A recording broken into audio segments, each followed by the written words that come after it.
Okay, so today we are going to talk about what environment variables are and how can we pass different environment variables to a container, what they basically are used for. Okay, that is point one.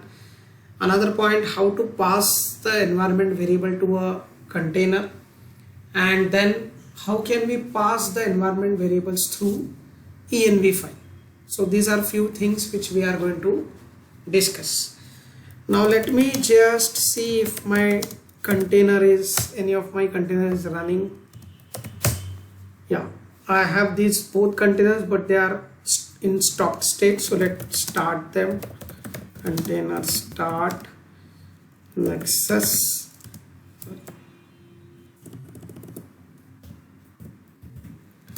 And Jenkins new. These are the two containers we have, right? So let's start them. So we have started both of them. Let's go inside them. Let's say I'll go inside this Nexus container and sh, and let's run one command here, echo env, env, sorry, yeah, just env. So do you see here, these are few environment variables. I'll just copy them and put it in the notepad. Okay, these are few environment variables. Environment variables are like, you know, the way we have on our system different environment variables. Let's say Java home. So let's say if you are developing an application wherein you need the location of the Java installed on your system. So how would you access that location? So you would access it through an environment variable. Similarly, in the context of this Nexus container, now when Nexus, this particular application has been implemented, a Nexus server, right? So they have defined some environment variables so that different locations, different settings they can access, right? So for example, this Nexus data. So whatever the repository we create, whatever the user defined data we create inside a Nexus repository, that gets stored into this location /nexus/data /nexus-data. This is the location. I'll show you that location. /nexus-data, or let me, yeah, /nexus-data. Yeah, so I'm inside that location now. Let me see, do CLS. So clear is also not there. Okay, that's fine. So I'm inside this location. This is one directory, Nexus-data, wherein all our user defined things get stored. So how do Nexus software reads this location? So they don't hard code it, right? So what they do is, like, they set the environment variable.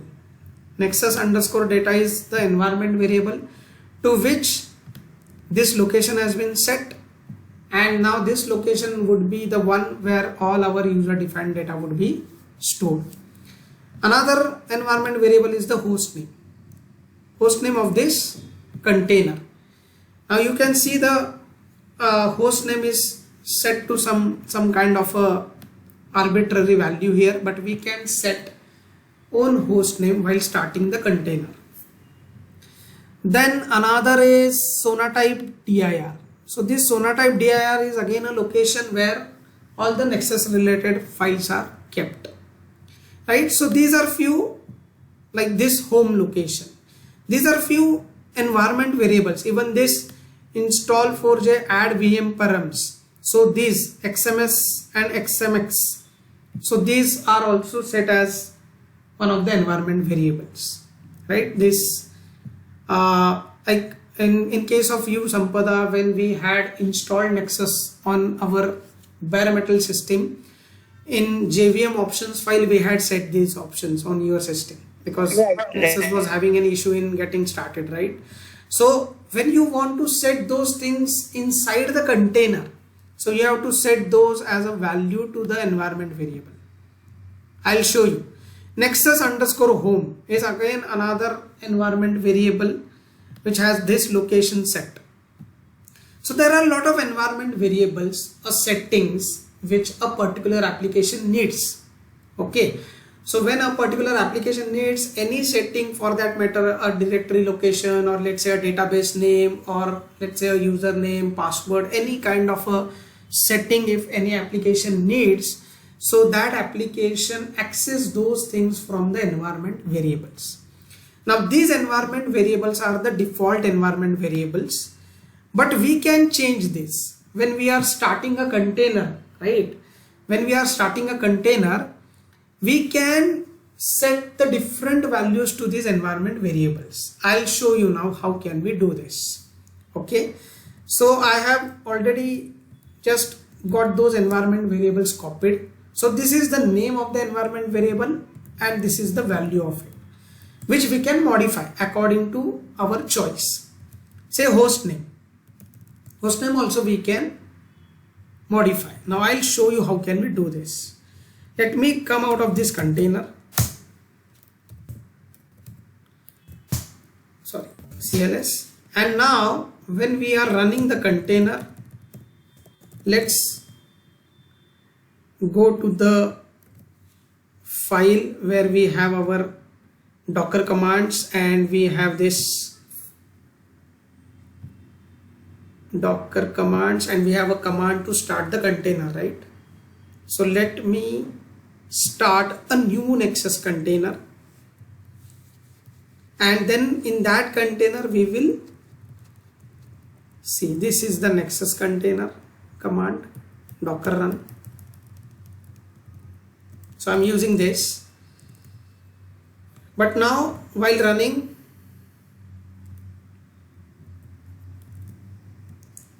I will just expose a single variable. I even don't need to, because this particular container I am not starting to access the Nexus from outside, so no need to publish any ports, because our main purpose is to understand about the environment variables.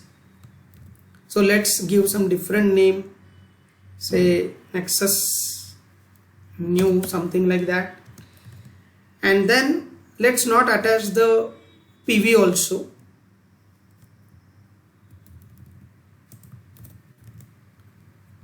Now this is the name of the image. Now what we can do is, I'll show you the help also here. Before we go ahead with the command, I'll show you the help actually.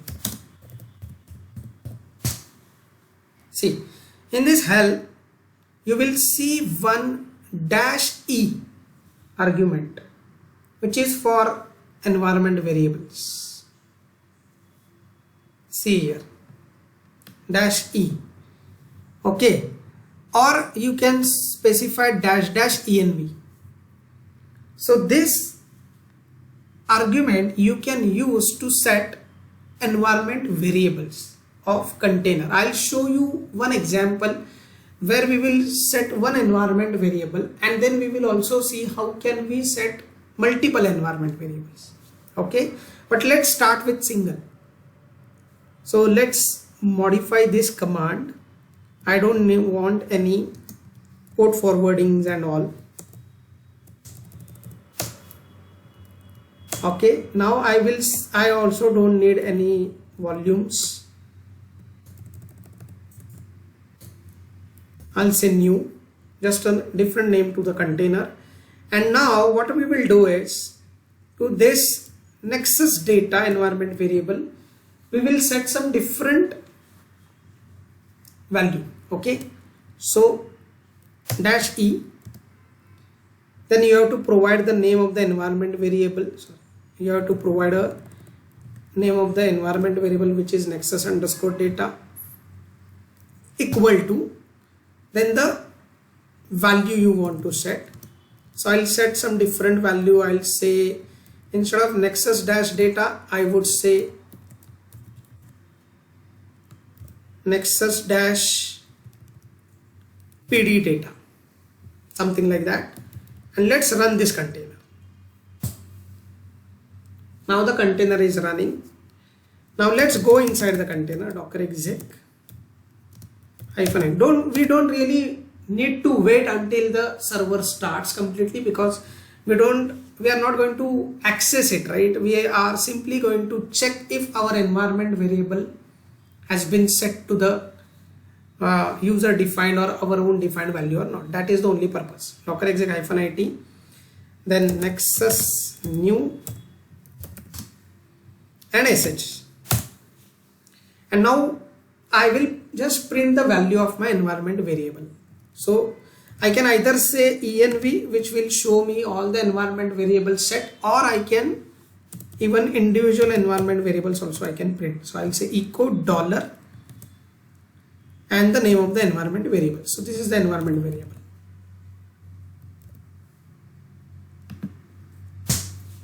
Now you can see here nexus-pd data is what I had set, right? So default value to this environment variable is this one. But if you want to change the environment variables, you want to give your own values to them, then you can definitely do so, right? While starting the container, when you are starting the container, if you want, let's say, the nexus data to be should be stored at this location and not at the default location, say this one. You do not want the data to be stored here, but at your user defined location. So you can definitely do so by setting the environment variables, this environment variables value to something else, whatever the desired location is. Okay, so this is how we can set a single environment variable. Now what if I want to set multiple? So I have just exited the container, docker container ps, let me just do ps. So let's delete this, or let's delete this container. We don't need it, this nexus new one, because we have just started it just for the purpose of understanding this environment concept. So docker container stop, first let's stop the container. So I'm stopping the container. I will prune that also.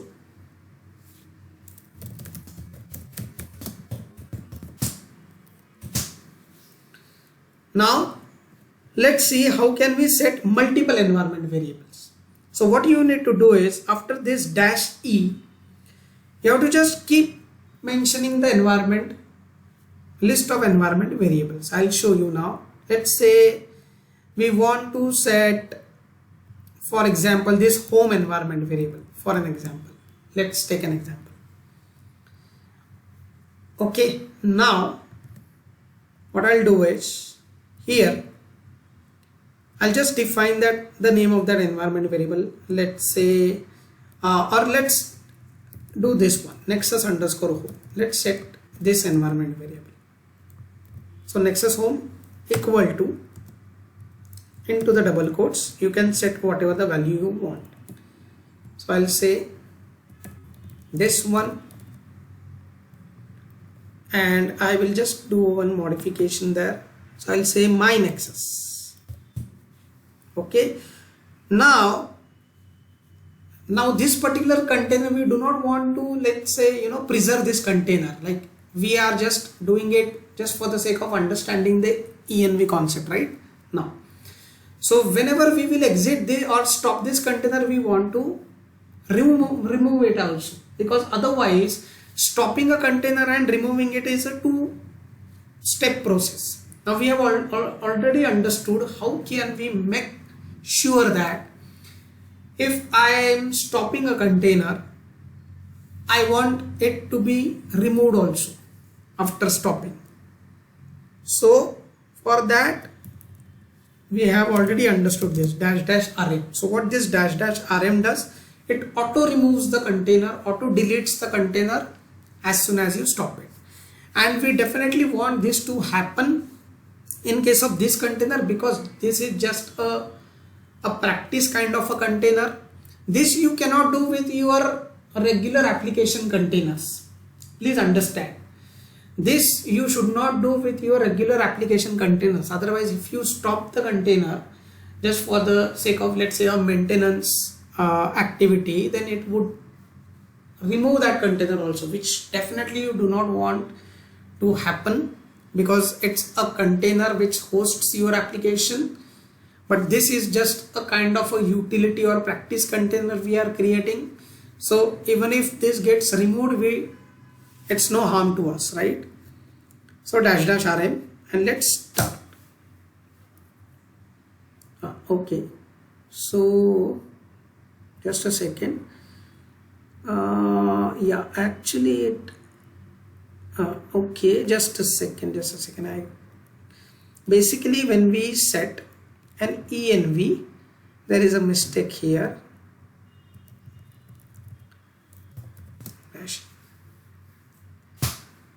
Correct. So you have to provide -e also. Yeah, just a minute. I know that someone has raised a hand, but let me just go inside the container and let's echo $ and nexus home.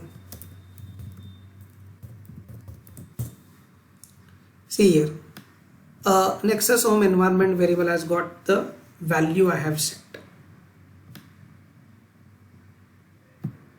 right? Even this nexus data also, let's check. Echo $ nexus _ data. So you can see this also has got the value I have set. This environment variable also got the value I have set here.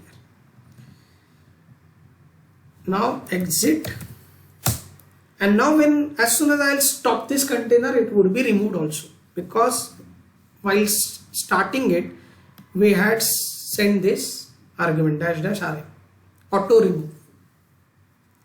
So docker container stop and nexus new. Now this would be stopped as well as removed. Okay, so that's why it is taking some time, because now, yeah, so it has. Now let's check docker container ps-a. Now we can see that nexus new container is no longer available in our list, because that was started with --rm auto remove flag. So as soon as you stop, it would be removed also. Now the point is, this is how we can set the environment variables. I'll just copy this and I'll put it in our command list, and I'll say starting a container with environment variables.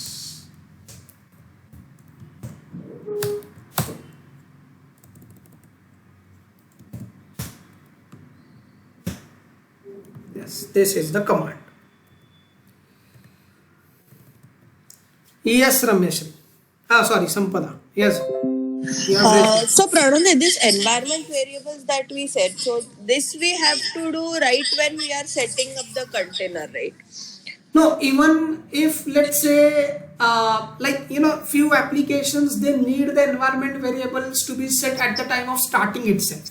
Okay, Right. but there could be environment variables, which it might not need at the time of start. Maybe at certain events, if it requires, then you can set those environment variables even after starting the container also. That's Then not a if problem. we have to restart the container, will if we have any application set it up inside it, will it be affected? No, environment variables, whatever have been set, would be there until that container is there. I mean, even if you stop the container, now that container is in stopped state, but it has not been removed. Okay, and if you restart that container, still those all environment variables will be there with that container. Okay, okay. Right, so environment variables persist as long as your container is there, as long as your container exists. Only when you will remove the container, even if you stop it, that still fine. I'll show you that now. See, now we will set the environment variables. Now let me just remove this dash dash rm, otherwise it will remove the container as soon as we stop it. Okay, now I have started the container, my environment variables are set. Now let's stop this container and start it again. Docker container stop. Let me just clear the screen. So CLS Docker container, or I'll just Docker container PS. So our container is running. Now let's go inside and check the environment variables once. Docker exec -it, and we have to go inside this, right? And let's say env. Now we can see that Nexus data, this has got my value set, which I had set at the time of starting a container, this Nexus underscore data, and this Nexus underscore home also. It has got my value, my Nexus. Now let's come out of the container, stop the container, Docker container stop. Let's take the name of the container. So I have stopped the container. It will not be removed because I had started it without RM flag. So it should not be removed now. It should only be stopped. Let's see. Docker container ps-a. Yes, so we can see that Nexus new container is in exited state, but the container is still there. Now let's restart the container.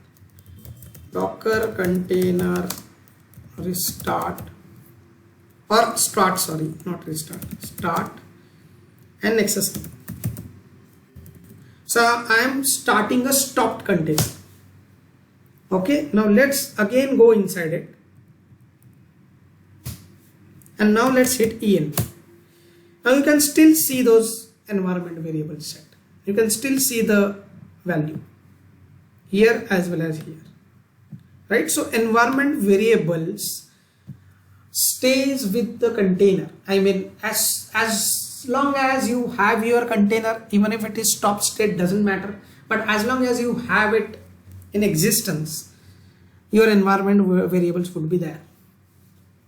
Okay, so now it depends upon when you would like to set those environment variables, whether at the start of the container or after the container has been started and it is in running state. It depends upon your application.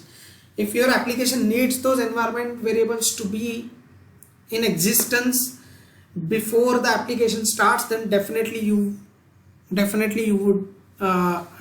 have to set those environment variables at the time of creating the container. But you can create the environment variables after that also. I'll show you now. I will create one environment variable, export my name, Pranodaya. So you have to, if you want to create the environment variable after the container is created, then you have to go inside the container, and then you can run this command, export name of the environment variable equal to value. And now if I say env, so you will see one more environment variable has been added, and this will also stay as long as you have your container in existence, right?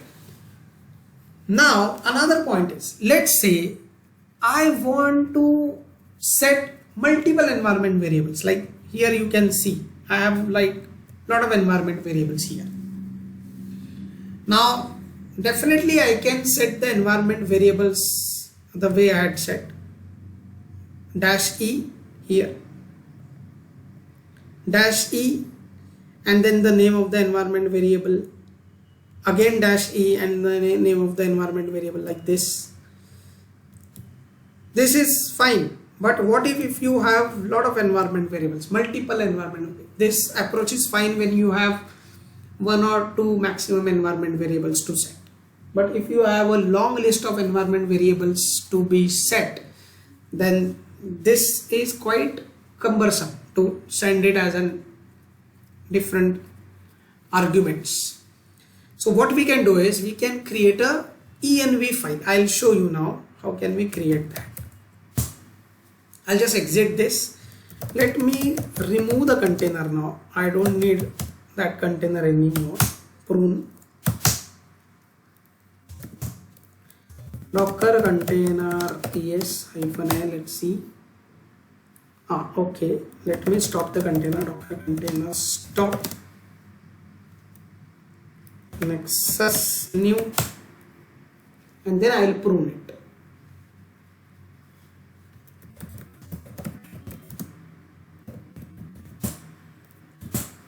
Okay, so container has been stopped as well as removed. Now let's create a env file. So env file is let's say I want to set Nexus data environment variable.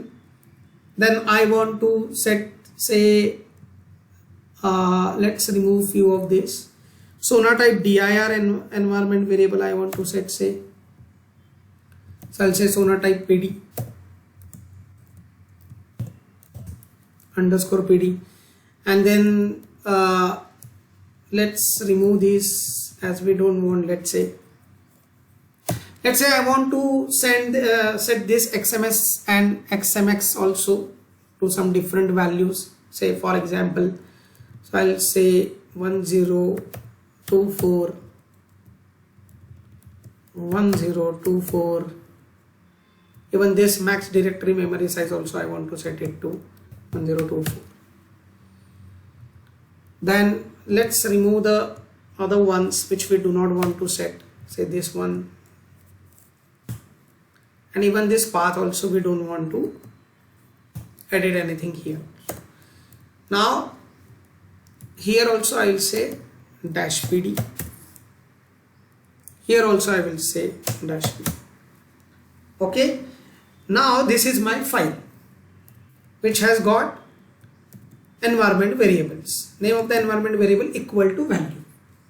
Simple as that. And we have to save this file with the extension .env. So I'll just save this file. So I'll just go to and let me go to C:, maybe here I can save, doesn't matter where you save it, all files, and I'll say my.env.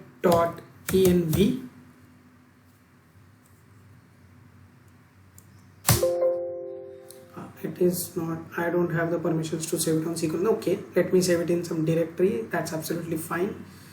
Let me save it here in this DevOps patch folder. Okay, now let me see the C:, DevOps patch, and this is my environment file, my.env. You can see the type also is env file. Now what we can do is docker run, and if you see the help again, here let's go up a bit.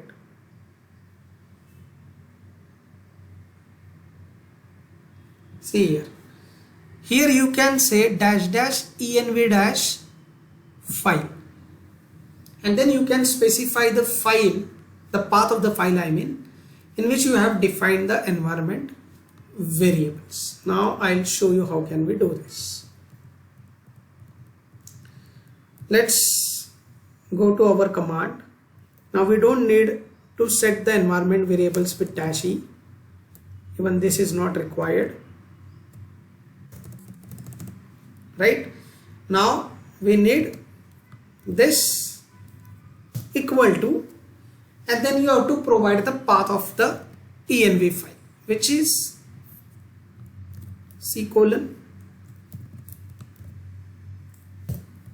and my.env. So docker run -d. If we want, we can set the --rm also if we want a container to be removed as soon as we stop it. So name of the container, and now the environment variables we are not sending as a list in the arguments, but we are just sending one argument, that is --env file, and we are setting the path of our env file, and in this env file we have got all our environment variables set to the desired values. Okay, now let's start the container. I just removed the name of a Docker image. Just a minute, I'll just take it from here.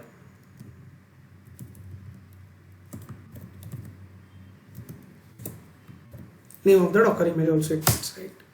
Yes, so we have started the container now. Now let's go inside the container. CLS and docker exec. Let's do. So I'm inside the container now, which I just started, and let's check the envs. Now you can see the env nexus data is set to this value. This is what I have done in my env file. This is my my.env file, and this nexus data, this is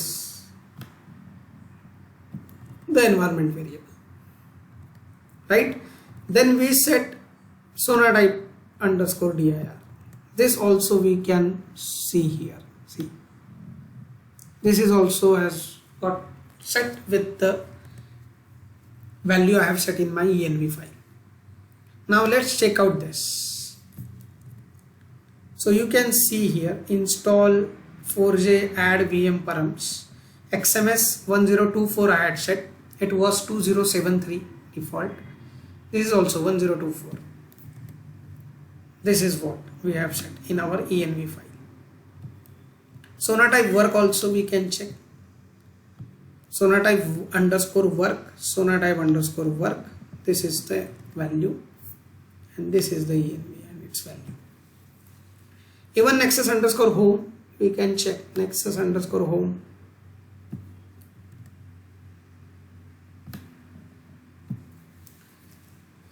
Right? So this is how we can set multiple environment variables while starting the container. You can set the values as a list of arguments. You can define the environment variables in a file, and then you can also set the environment variables using that env file. Yes, Sampada. Yes, you're on mute. Oh, sorry. So for the when we do it for Linux, how do we create this environment? So we've created in a similar way in some directory. Yes, so there you will create that env file in some directory, whatever the directory you want to create it. Okay. And then you can provide the path of that file. Okay. Okay. So similar, the same way. I mean, it's not different whether you are creating that file on Linux or Windows. Doesn't matter. Okay. Okay, let me also put this in our commands file. Just a second.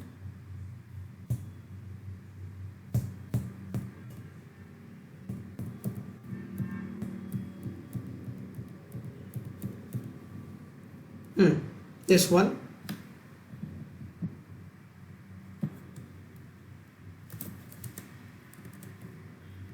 So I'll just say starting a container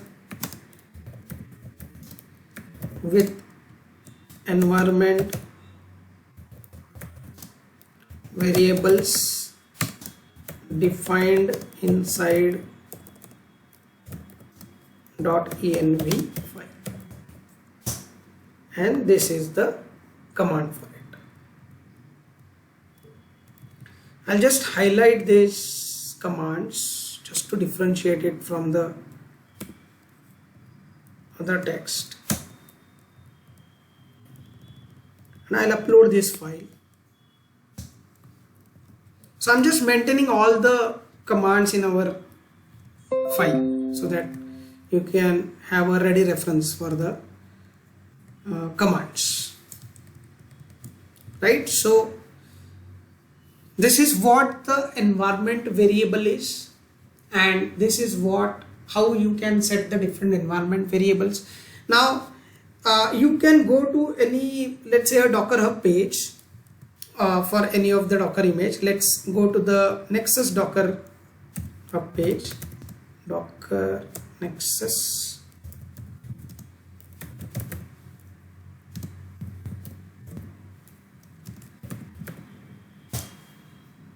See, and here you can check like which environment variables it requires, even if it requires any. So which environment variables it requires. So every Docker official page of the Docker image defines whatever it needs to run the application which it is hosting inside the container. So you can see here, this is how they have set the environment variable -e, and that's what we also had done, right? So Nexus context, this is also one of the environment variable which it needs, right? So this kind of information you will get from the official page. I'll show you one more, MS SQL Docker.